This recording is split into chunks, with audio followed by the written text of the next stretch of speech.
On the 8th of August 2016, the Rajya Sabha passed the Mental Health Care Bill.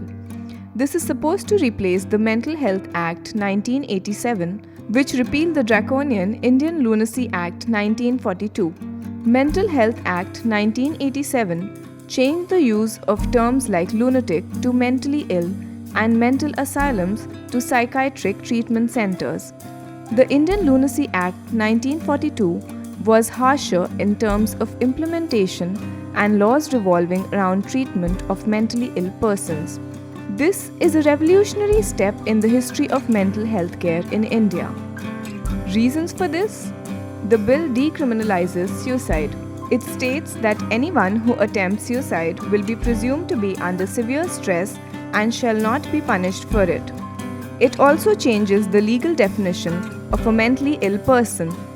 The bill defines mental illness to be a disorder of mood, thinking, perception, memory, or orientation.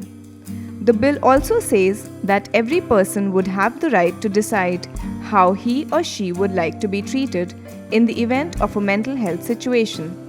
The individual will also specify who will be the person taking decisions with regard to the treatment. It guarantees equal access to mental health care and treatment by the government. All insurance companies would be providing medical insurance for mental ailments in the same way as it is provided for physical ailments. There are no official figures, but it is estimated that 6 to 7% of the country's population suffer from mental disorders and 1 to 2% suffer from severe mental disorders like schizophrenia. Actual figures could be worse as mental illnesses go unreported. This is a welcome move by the lawmakers of the country, and the bill shall soon be debated in the Lok Sabha of the Parliament.